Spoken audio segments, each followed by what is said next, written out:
भगवद्गीतेतील 111 महत्त्वपूर्ण विचार. मित्रांनो, असे म्हटले जाते की भगवद्गीता केवळ एका धर्मासाठी नाही, तर पृथ्वीवरील प्रत्येक व्यक्तीला ती समजून घेणे खूप महत्त्वाचे आहे, जेणेकरून ती आपल्या आयुष्यात सुख, शांती आणि यश प्राप्त करू शकेल. भगवद्गीतेमध्ये एकूण 18 अध्याय आहेत आणि या 18 अध्यायांमध्ये एकूण 700 श्लोक आहेत, ज्यातील प्रत्येक ओळ वाचणे प्रत्येक व्यक्तीसाठी कठीण असू शकते. त्यामुळे आम्ही आजच्या या विशेष व्हिडिओमध्ये भगवद्गीतेतील 111 महत्त्वाचे विचार घेऊन आलो आहोत, जे तुम्हाला अत्यंत सोप्या आणि सरळ भाषेत समजावून सांगण्याचा प्रयत्न करू. आणि हे विचार दररोज ऐकल्याने तुमच्या जीवनातील वर्तमान आणि भविष्यातील सर्व समस्यांचे निवारण होऊ शकते. जर तुम्हाला या व्हिडिओचा अधिकाधिक फायदा घ्यायचा असेल तर हा व्हिडिओ पूर्ण शेवटपर्यंत नक्की बघा. चला तर मग या सर्व शक्तिशाली 111 विचारांना जाणून घेऊया आणि त्यांना आपल्या जीवनात अनुसरण्याचा प्रयत्न करूया. 111. ज्याप्रमाणे प्रकाशाची ज्योत अंधारात चमकते, अगदी त्याचप्रमाणे ज्ञानाची ज्योतही चमकते. म्हणून मनुष्याने नेहमी सत्याच्या मार्गावरच चालले पाहिजे. 110. श्रीकृष्णाचे म्हणणे आहे की या पृथ्वीवरील प्रत्येक मनुष्याने आपल्या कर्माच्या फळाची चिंता न करता, त्याच्या परिणामांची पर्वा न करता, कोणत्याही लाभ लालसेशिवाय निष्पक्षपातीपणे आणि निस्वार्थ भावनेने आपले कर्तव्य पार पाडत राहिले पाहिजे. 109. ज्या प्रकारे आपण जुने वस्त्र सोडून नवीन वस्त्र परिधान करायला सुरुवात करतो आणि जुन्या वस्त्राचा विचारही करत नाही, अगदी त्याचप्रमाणे आपल्या आत्म्यासाठी आपले शरीर देखील कधीतरी जुने वस्त्र बनेल आणि आपल्या शरीराचा त्याग करून तो दुसऱ्या शरीरात जाईल, जसे की त्याने दुसरे नवीन वस्त्र परिधान करण्यासाठी प्रस्थान केले असेल. 108. ज्या मनुष्यामध्ये ईश्वरावर श्रद्धा नसते आणि त्याचबरोबर ज्ञानाची कमतरता असते, त्या मनुष्याला जीवनात कधीही आनंद आणि यश प्राप्त होऊ शकत नाही. 107. जेव्हा एखादी समजूतदार व्यक्ती कोणतेही नातेसंबंध निभावणे सोडून देते, तेव्हा समजून घ्या की तिच्या आत्मसन्मानाला कुठेतरी किंवा कोणत्या तरी कारणाने निश्चितच ठेच पोहोचली आहे. 106. आपल्याला सोडून दुसरे काय करत आहेत, कसे करत आहेत आणि का करत आहेत, या सर्व गोष्टींपासून आपण स्वतःला जेवढे दूर ठेवाल तेवढेच आपण आनंदी राहाल आणि एवढेच नव्हे तर आपल्या मनाला शांती देखील मिळेल. 105. जे मनाने चांगली आहेत, ज्यांच्यात दयेची भावना आहे आणि जे दुसऱ्यांचे दुःख समजून घेतात, त्यांना पुन्हा जन्म घ्यावा लागत नाही आणि मोक्ष प्राप्त करून त्यांची आत्मा परमात्म्यामध्ये लीन होते. 104. ज्यावर तुमचे अधिकार आहेत त्यावरच मोह करा आणि ज्यावर तुमचा मुळीच अधिकार नाही त्याचा कधीही मोह करू नका. 103. प्रबुद्ध व्यक्तीसाठी कचऱ्याचा ढिगारा, दगड आणि सोने सर्व एक समान असते. 102. तुमचे कर्म हीच तुमची ओळख आहे, कारण तसे पाहिल्यास एकाच नावाचे हजारो लोक या जगात आहेत. 101. प्रेम नेहमी माफीची अपेक्षा ठेवते आणि क्रोध नेहमी माफी ऐकणे पसंत करतो. 100. विषयांबद्दल ऐकल्याने मनुष्याला आसक्ती निर्माण होते.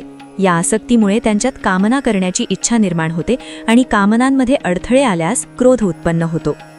99. जे लोक नेहमी शंका घेतात त्यांच्यासाठी प्रसन्नता ना या जगत आहे ना दुसऱ्या कोणत्याही ठिकाणी. 98. कर्म हे असे पीक आहे जे प्रत्येक मनुष्याला कोणत्याही परिस्थितीत कापावेच लागते. यामुळे आपण नेहमी चांगले बी पेरले पाहिजे, जेणेकरून चांगले पीक कापता येईल. म्हणजेच जर आपले कर्म चांगले असेल तर त्याचे परिणामही चांगलेच असतील. 97. जे होणार आहे ते कोणत्याही परिस्थितीत होऊनच राहणार आणि जे नाही होणार ते कधीही होणार नाही. ज्यांच्या बुद्धीत असे ज्ञान असते ते कधीही बेचैन होत नाहीत. 96. चांगले कर्म केल्यानंतरही लोक तुमच्या वाईट गोष्टींचीच आठवण ठेवतील, म्हणून लोक आपल्याबद्दल काय म्हणतात याकडे कधीही लक्ष न देणे आणि आपले कर्म पूर्ण करणे यातच समजूतदारपणा आहे. 95. शक्यतो शांत राहणेच अधिक चांगले आहे, कारण हे तुम्हाला माहीत असायलाच हवे की तुमची जीभच तुमच्याकडून सर्वाधिक चुका करून घेते. 94. भगवद्गीतेमध्ये श्रीकृष्ण अर्जुनाला म्हणतात, हे अर्जुना, माझा परमभक्त जो नेहमी माझे स्मरण करतो आणि एकाग्र मनाने माझी पूजा करतो, त्या भक्तांच्या कल्याणाची जबाबदारी माझीच आहे. जे भक्त माझ्या भक्तीमध्ये श्रद्धा ठेवत नाहीत ते मला प्राप्त करू शकत नाहीत, त्यामुळे ते जन्ममृत्यूच्या भौतिक मार्गात अडकून राहतात. 93. जे लोक तुमच्या शब्दांना महत्त्व देत नाहीत त्यांच्यासाठी शांत राहणे हेच सर्वात मोठे उत्तर आहे. 92. एकतर वेळेनुसार बदला किंवा वेळेलाच बदलून टाका, पण हो, आपल्या मजबुरीला दोष देणे थांबवा आणि कोणत्याही परिस्थितीत चालणे शिका. 91. एखाद्या कामाची चिंता करणे ठीक आहे, पण ती चिंता इतकीही नसावी की त्यामुळे ते काम बिघडून जाईल. 90. जर तुम्ही कोणतेही कार्य चांगल्या हेतूने करत असाल तर ते कार्य कधीही व्यर्थ जात नाही आणि त्याचे फळ तुम्हाला निश्चितच मिळते. 79. श्रीकृष्ण म्हणतात की जर तुम्ही असे विचार करत असाल की तुमचे नशीब मी बनवतो तर हे चुकीचे आहे, कारण मनुष्य आपल्या नशिबाचा जबाबदार स्वतःच असतो. 88. तुम्ही असे कधीही विचार करू नका की मनुष्य चांगला किंवा वाईट असतो. उलट हे विचारा की त्याचे कर्म चांगले किंवा वाईट असतात, कारण मनुष्याला जसे कर्म असतील तसेच त्याला फळ प्राप्त होते. 87. तुम्हाला केवळ तुमचे कर्म करण्याचा अधिकार आहे, परंतु तुम्ही तुमच्या कर्माच्या फळांचे अधिकारी नाही. तुम्ही कधीही स्वतःला तुमच्या कर्माचे फळ मानू नका आणि कर्म न करण्यातही आसक्त होऊ नका. आणि योग्य कर्म ते नाही ज्याचा परिणाम नेहमी योग्य असतो, उलट योग्य कर्म ते आहे ज्याचा उद्देश कधीही चुकीचा नसावा. 86. या जगात कोणताही व्यक्ती सर्वगुण संपन्न नसतो आणि म्हणूनच काही कमतरतांकडे दुर्लक्ष करून नातेसंबंध टिकवून ठेवा. 85. दुसऱ्याच्या जीवनशैलीची नक्कल करून जीवन जगण्यापेक्षा सर्वप्रथम स्वतःला ओळखा, भलेही तुम्हाला अपूर्ण रूपाने जगावे लागले तरी चालेल. 84. जेव्हा तुम्हाला तुमचे भविष्य अंधुक वाटते तेव्हा वर्तमानात आपले लक्ष केंद्रित करणे अधिक चांगले असते. 83. प्रयत्न कर, मार्ग नक्की निघेल. आज नाही तर उद्या निश्चितच निघेल. अर्जुनासारखे लक्ष ठेव, नेम धर, मग तर मरुभूमीतूनही पाणी निघेल. 82. मनुष्याची सर्वात मोठी चूक ती असते ज्या चुकीतून आपण शिकू शकत नाही. 81. जेव्हा आपले मन कमजोर असते तेव्हा आपल्या परिस्थिती आपल्या समस्या बनतात आणि जेव्हा आपले मन स्थिर असते तेव्हा त्याच परिस्थिती आपल्यासाठी आव्हाने बनतात आणि जर आपले मन मजबूत असेल तर त्याच परिस्थिती आपल्यासाठी संधी बनतात. मनुष्य आपली मानवता त्याच वेळी नष्ट करतो जेव्हा त्याला दुसऱ्यांच्या दुःखावर हसू येते. 79. हे अर्जुना, शरीरात राहणाऱ्याचा वध कधीही केला जाऊ शकत नाही, म्हणून तुला कोणत्याही जीवासाठी शोक करण्याची आवश्यकता नाही. 78. वेळ हेच शिकवते की आयुष्य कधीही कोणाची वाट पाहत नाही आणि कोणासाठी थांबू शकत नाही, म्हणूनच वेळ त्याच व्यक्तीसोबत खेळते जो उत्कृष्ट खेळाडू असतो. 77. वेदना सर्वांना एकसारखीच जाणवते, पण त्यांचे हौसले मात्र वेगळे वेगळे असतात आणि त्या परिस्थितीत जो कोणी संघर्ष करतो तो उजळून निघतो आणि जो त्यावेळी निराश होतो तो विखुरला जातो. 76. कोणत्याही मनुष्याने केलेल्या कर्मांच्या आधारावर भविष्यात मिळणारे विजय किंवा तो लोटा, नफा किंवा नुकसान, आनंद किंवा दुःख यामुळे कधीही परेशान होऊन चिंतेने ग्रासले जाऊ नये. 75. जर तुम्ही त्या चुकांमधून शिकला नाहीत तर ती चूक तुमच्यासाठी सागरासारखी भासते आणि जर तुम्ही त्या चुकांमधून शिकलात तर ती चूक शिडी बनते. निर्णय तुमचा आहे, चढायचे की बुडून जायचे. 74. समस्या कधीच इतक्या शक्तिशाली नसतात जेवढ्या आपण त्यांना मानून घेतो. 73. तुम्ही कधी ऐकले आहे का की अंधाराने कधी सकाळ होऊच दिली नाही? 72. चुका करणे चुकीचे नाही, फक्त सुरुवात स्वतःपासून झाली पाहिजे. 71. हे नेहमी गरजेचे नसते की प्रत्येक वेळी तुमच्या शब्दांना योग्य प्रकारे समजून घेतले जाईल, म्हणून काही वेळा तुमचे शांत राहणे अधिक चांगले असते. 70. जो जेवढा शांत असतो तो तेवढाच आपल्या बुद्धीचा वापर करण्यास सक्षम असतो. 59. आपल्यावर होत असलेल्या निंदेमुळे आपले लक्ष बदलू नका, कारण जसा तुम्हाला लक्ष प्राप्त होईल तसाच निंदा करणाऱ्या लोकांचा विचारही बदलून जाईल. 68. तुमचा पराभव आणि विजय तुमच्या विचारांवर अवलंबून असतो. जर तुम्ही मानले तर पराभव होतो आणि ठरवले तर विजय होतो. 67. सर्वात समजूतदार आणि बुद्धिमान व्यक्ती तोच आहे जो यश मिळाल्यावर अहंकारी होत नाही आणि अयशस्वी झाल्यावर दुःखात बुडून जात नाही. 66. जर कधी तुमची प्रशंसा होत असेल तर त्यावेळी तुम्हाला सावधान राहण्याची गरज आहे. 65. कोणाशीही आपली तुलना करू नये, कारण तुम्ही जसे आहात सर्वश्रेष्ठ आहात. 64. मनुष्य आपल्या विश्वासाने बनतो, तो जसा विश्वास करतो तसाच तो तयार होतो. 63. ज्याने आपल्या स्वतःच्या मनावर विजय मिळवला त्याच्यासाठी त्याचे मन सर्वश्रेष्ठ मित्र बनते आणि जो असे करू शकत नाही त्याच्यासाठी त्याचे मन त्याचा सर्वात मोठा शत्रू बनते. 62. तुमच्या मनात नकारात्मक विचार तर येतीलच, हे निश्चित आहे, पण तुम्ही त्यांना किती महत्त्व देता हे तुमच्यावर अवलंबून आहे. 61. जर तुम्हाला उत्कृष्ट दिवस अनुभवायचे असतील तर तुम्हाला तुमच्या वाईट दिवसांशी लढावेच लागते. 66. जीवनात काहीही कायम नसते, म्हणून स्वतःला तणावग्रस्त करू नका, कारण तुमच्या परिस्थिती कितीही वाईट असल्या तरी त्या बदलणारच आहेत. 59. या जगात त्रास देणाऱ्यांची हस्ती कितीही मोठी असली तरी लक्षात ठेवा की देवाची कृपा त्या हस्तीपेक्षा मोठी असू शकत नाही. 58. ज्याने मनाला जिंकले आहे त्याने वेळेच्या आधीच परमात्म्याला प्राप्त केले आहे, कारण त्याने शांती प्राप्त केली आहे. अशा मनुष्यासाठी थंडी, उष्णता, सुख, दुःख आणि मान अपमान एक समान असतात. 57. तुमचे स्वतःचे विचार हेच तुमच्यासाठी प्रेरणेचे सर्वात मोठे स्रोत आहेत. आधी नेहमी मोठा विचार करा आणि स्वतःला जिंकण्यासाठी प्रेरित करत रहा. 56. अडचणी केवळ उत्कृष्ट लोकांच्या वाट्यालाच येतात, कारण तेच त्या अडचणींना उत्कृष्ट पद्धतीने पार पाडण्यास सक्षम असतात. 55. कोणी काहीही बोलू दे, तुम्ही नेहमी स्वतःला शांत ठेवा, कारण तुम्ही पाहिलेच असेल की सूर्य कितीही उष्णता निर्माण करो, सागर नेहमी शांतच राहतो. 54. जिथे तुमची कोणतीही किंमत नाही तिथे तुमच्यासाठी थांबणे योग्य नाही, मग ते कोणाचे घर असो किंवा कोणाचे मन. 53. जो आपल्या मनावर नियंत्रण ठेवत नाही त्याच्यासाठी ते शत्रू समान असते. 52. जेव्हा कोणी हात आणि साथ दोन्ही सोडून देतो तेव्हा निसर्ग बोट धरणारे कोणीतरी नक्कीच पाठवते. 51.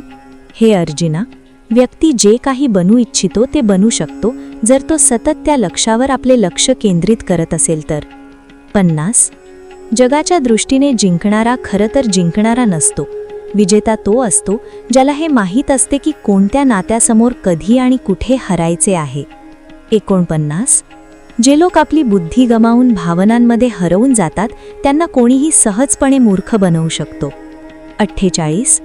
वेळेच्या आधी मिळालेली गोष्ट आपले मूल्य गमावते आणि वेळेनंतर मिळालेली गोष्ट आपला अर्थ गमावते. 47. आत्मा जुन्या शरीराला तसेच सोडून देते जसा मनुष्य जुने कपडे उतरवून नवीन कपडे परिधान करतो. 46.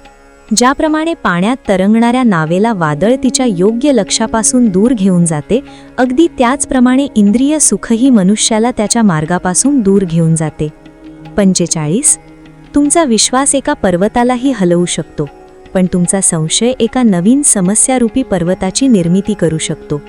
44.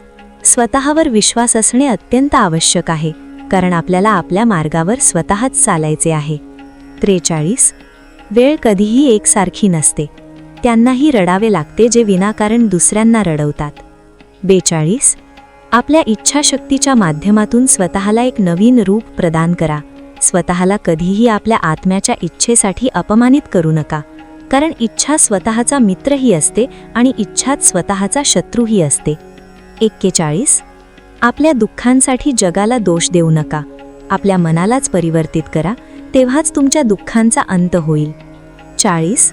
स्वतःला कमजोर कधीही समजू नये. जर तुम्ही कधी पडलात तर स्वतःहून उठण्याचा प्रयत्न करा. 39. पूर्ण निष्ठाने आपले कर्म आणि आपले कर्तव्य पार पाडा आणि सर्व काही माझ्यावर, देवावर सोडून द्या. 38. असे होऊ शकते की प्रत्येक दिवस चांगला नसेल, पण प्रत्येक दिवसात काहीतरी चांगले तर नक्कीच असेल. 37. धैर्य ठेवा.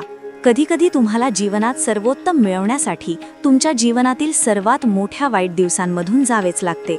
36. रडणे बंद करा आणि आपल्या वेदनांशी स्वतःहूनच लढायला शिका, कारण साथ देणारेही स्मशानापुढे जात नाहीत. 35. जेव्हा वेळ न्याय करतो तेव्हा साक्षीदारांची गरज पडत नाही. 34.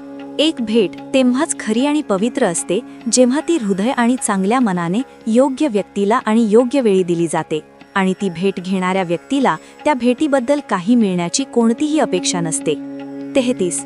सौंदर्य तुमच्या दृष्टिकोनामध्ये असते, कारण कोणाला चिखलात उगवलेले कमळही चांगले वाटते तर कोणाला चंद्रातही डाग दिसतो. 32. श्रीकृष्ण म्हणतात, हे अर्जुना, कोणताही असो तो ज्या देवतेची पूजा पूर्ण विश्वासाने करण्याची मनोकामना ठेवतो तेव्हा मी त्याचा विश्वास त्याच देवतेमध्ये दृढ करतो. 31. उदय कोणाचाही अचानक होत नाही. तुम्हीच बघा, सूर्याचा उदयही हळूहळूच होतो आणि वर चढतो. 30. ज्याच्यात धैर्य आणि तपस्या आहे तोच जगाला प्रकाशित करू शकतो. 29. श्रीकृष्ण म्हणतात, हे अर्जुना, स्वर्ग प्राप्त करून आणि तेथे अनेक वर्ष राहिल्यानंतर एका यशस्वी योग्याचा पुन्हा एका पवित्र आणि समृद्ध कुटुंबात जन्म होतो. 28. शब्द तेवढ्याच प्रमाणात बाहेर पडले पाहिजेत जेवढे आपण परत घेण्यास सक्षम असू आणि स्वतःला त्रास होणार नाही. 27. जेव्हा कधी आपले मन अशांत होते तेव्हा त्याला वश करणे कठीण असते, परंतु अभ्यासाने त्याला नियंत्रित केले जाऊ शकते. 26. अहंकार आणि संस्कार यात फरक असतो. जिथे अहंकार दुसऱ्यांना झुकवून आनंदी होतो तर संस्कार स्वतः झुकून आनंदी होतो. 25. कोणाचीही अपेक्षा ठेवू नका, कारण सेवेचे खरे मूल्य ईश्वरच देतात. 24. जेव्हा सत्य आणि असत्य यांची लढाई होईल तेव्हा सत्य एकटा उभा राहील आणि असत्याची फौज लांब असेल, कारण त्या असत्याच्या मागे मूर्खांचाही समूह असेल. 23. एकटे राहणे हे देखील शिकवते की खऱ्या अर्थाने तुमच्याजवळ स्वतःशिवाय दुसरे काहीही नाही. 22. जेव्हा स्वतःच्या कुटुंबातील सदस्य अप्रिय वाटू लागतात आणि परके आपले वाटू लागतात तेव्हा समजून घ्या की विनाशाची वेळ सुरू झाली आहे. 21. राग आल्यावर ओरडण्यासाठी शक्तीची गरज नसते, पण राग आल्यावर शांत राहण्यासाठी खूप मोठ्या प्रमाणात शक्तीची आवश्यकता असते. 20. जे तुमचे आहे ते तुम्हाला मिळूनच राहील, मग ते हिरावून घेण्यासाठी संपूर्ण सृष्टीच एकत्र का होईना. 19. 2 प्रकारचे व्यक्ती स्वर्गाहूनही श्रेष्ठ असतात. पहिले, जे शक्तिशाली असूनही क्षमा करतात, आणि दुसरे, जे दारिद्र्यात असूनही दान पुण्याचे कार्य करतात. 18. प्रेम शरीर किंवा सौंदर्य पाहून होत नाही, प्रेम तर हृदयातून होते. जिथे 2 हृदयांचे विलन होते तिथेच प्रेमाचा जन्म होतो. 17. कोणालाही चांगल्या प्रकारे न ओळखता दुसऱ्याने त्याच्याबद्दल बोललेल्या गोष्टी ऐकूनच त्याच्याबद्दल कोणतीही धारणा बनवणे मूर्खपणा आहे. 16. जर चांगल्या आणि शुद्ध हेतूने मागितले तर ईश्वर त्याहूनही जास्त देतात. 15. जे काही घडले ते चांगलेच झाले, जे होत आहे ते चांगलेच होत आहे, आणि जे होईल तेही चांगलेच होईल. 14. माझे तुझे छोटे मोठे आपले परके मनातून काढून टाका, मग सर्व काही तुमचे आहे आणि तुम्ही सर्वांचे आहात. 13. जेव्हा विनाश सुरू होतो तेव्हा त्याची सुरुवात आपल्या वाणीवरील संयम गमावण्यानेच होते. 12. जीवनात जर खूप आनंदित राहायचे असेल तर आपले लक्ष त्या गोष्टींवर द्या जो तुमच्याजवळ आहे, आणि त्या गोष्टींवर नाही जो दुसऱ्यांच्या जवळ आहे. 11. ज्या दिवशी आपल्याला खात्री होईल की आपले सर्व काम ईश्वराच्या मर्जीने होते त्या दिवशी आपल्या सर्व चिंता दूर होतील. 10. संकटात सहनशीलता, संपत्तीत दया आणि विपत्तीत धैर्य हेच या जगात श्रेष्ठ व्यक्तीचे गुण आहेत. 9. जो व्यक्ती स्पष्ट आणि सरळ बोलतो त्याची वाणी भलेही कठोर असो, पण तो कधीही कोणासोबत फसवणूक करत नाही. 8. जे चांगले वाटते ते स्वीकारा आणि जे वाईट वाटते त्याचा त्याग करा, मग तो विचार असो, कर्म असो किंवा मनुष्य असो. 7. एखाद्या नावेला छिद्र लहान असो की मोठे ते नावेला बुडवतेच, अगदी तसे स्वतःमध्ये असलेली वाईट गोष्ट लहान असो की मोठी ती नेहमी विनाशाचे कारण बनते. 6. जे दान कोणत्याही सत्काराशिवाय अशा व्यक्तीला दिले जाते जो ते दान घेण्यास पात्र आहे त्या दानाला तामसी दान म्हणतात. 5. कुटुंब आणि समाज तेव्हाच बर्बाद व्हायला लागतो जेव्हा समजूतदार शांत राहतात आणि अज्ञानी बोलायला लागतात. 4. जीवनात काहीही संपले असे काहीही नाही, कारण नेहमी एक नवीन सुरुवात आपली वाट बघत असते. 3. तुम्ही परत जाऊन सुरुवात बदलू शकत नाही, पण तुम्ही जिथे सध्या आहात तिथून एक नवीन सुरुवात करू शकता आणि शेवट निश्चितच बदलू शकता. 2. तुम्हाला भविष्यात जे काही मिळते ते आज वर्तमानात तुमच्याद्वारे केलेल्या कर्मांचाच परिणाम असतो, आणि जे आता तुमच्याजवळ आहे ते तुमच्या मागील कर्मांचेच फळ आहे. मला आशा आहे की हा व्हिडिओ तुम्हाला नक्की आवडला असेल. व्हिडिओ आवडला असेल तर एक लाईक नक्की करा आणि कॉमेंटमध्ये जय श्रीकृष्ण नक्की लिहा.